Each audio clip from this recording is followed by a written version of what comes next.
Hello, welcome to Module 6. So this module is all about the art of persuasion and how we start to form our arguments for our persuasive speeches. This module is focused on chapter 15, so that is going to be what you are going to read from your textbook this week. And this module is a little bit more passive than last week's module, and the reason for this is just because you had a lot to do last week, a lot to do, a lot to write, a lot to practice. So I wanted to switch it up a little bit. So this module is going to be a lot of watching screencast videos that I put together, videos of other speeches, and some reading. So things that you have to do this week. You're going to start off by listening to the Purpose of Persuasive Argument screencast. And then I have three examples of good persuasive speeches that I really like. And I want you to identify which one is your favorite, and that's actually going to be the topic for your journal this week. And the three speeches I chose, two of them are TED Talks, both very different, but I think they both have great things to offer. And then the third one is a persuasive speech from a college student that was doing a persuasive speech as part of their communication course assignment. So it's very, very similar to what you are going to be doing. So I really liked including that one as well because I think she does a very good job at that. Like I said, your journal is going to be based on those videos, so of course make sure you watch the videos first. And then we have a screencast on speech organizers and persuasive strategies. So when we're talking about persuasion, we know it's an art form. So there's some strategies to kind of help you make a successful argument. As well as an organizer, it's kind of like a different way to outline your thoughts and how you're going to present them in a speech.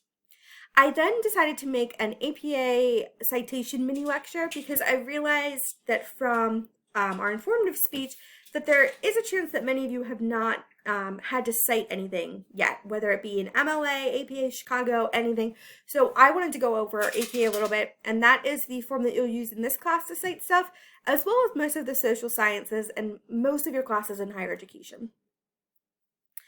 And then we are going to start our first scaffolding assignment for the persuasive speech. So you'll notice a lot of the bigger assignments, you've already done these before, but you're changing it to a different topic. So I'm going to have you start thinking about what you want to talk about for your persuasive speech. So you're going to work on the persuasive topic development worksheet. It's the exact same worksheet as you did for informative. The only kicker is I want you to pick a different topic. I don't want it to be anywhere close to similar to what your informative one was. We know that you can have the same topic and two different purposes. That is absolutely correct. But I do want you to pick a different topic than what you did for your last speech. Again, we want to make sure those topics are socially relevant, but also something you're interested in. And when we talk about the purpose of persuasive arguments in my first screencast, it's going to give you a lot of ideas of how to start brainstorming good topics for this. And then we have a discussion board for this week. And this is a fun discussion that I love doing. I usually make everyone, when I teach this class in person, I make them pick out one before class, and then we spend the whole class like with popcorn and soda watching all these awesome speeches and talking about it. Unfortunately, we can't do a movie night, but for this discussion board, I want each of you to go on the internet and find a persuasive speech that you love. It can be something from maybe a political candidate. It could be, I don't know, it could really be anything that is persuasive. So that's the key. Make sure it's persuasive. I'm even okay if it's like from a play or TV show or something where it's like one character giving a monologue, but it's persuasive. You can use that as well. And then you're going to make sure you watch at least 2 other videos and start a conversation about it. So that is all I have for this module for you. I'm working on grading now. I have almost everything back but your journals. And then I'm really excited to start watching your informative speeches. Remember, your informative speeches, you do have, you were given extended time on that because of me getting the module up late last night. So I haven't started watching them yet, but I'm very excited to. All right, you can stop watching if you don't want to hear about what I've been doing, seeing, and reading. This last week was actually broke out of my quarantine a little bit. My parents actually surprised and they came down to the ocean to go fishing. My parents live about 3.5, 4 hours away, so I don't see them that often, especially due to COVID. We've been just keeping our distance from everyone. But they decided that they needed to take a little fishing trip, so they drove down for the day and went fishing at the inlet. So I actually met them down there and hung out with them for a couple hours. That was really good just to get out. The beach is my happy place, so just sitting by there was great. As far as what I have been reading and writing, I feel like I've been reading a lot. I'm almost finished Judith Butler's Gender Troubles, which I will be honest is the hardest book I've ever had to read. Um, her language is just, it's eloquent, but there's a lot of words that I catch myself every couple pages having to look up what words mean. So it's definitely been a slower read for me.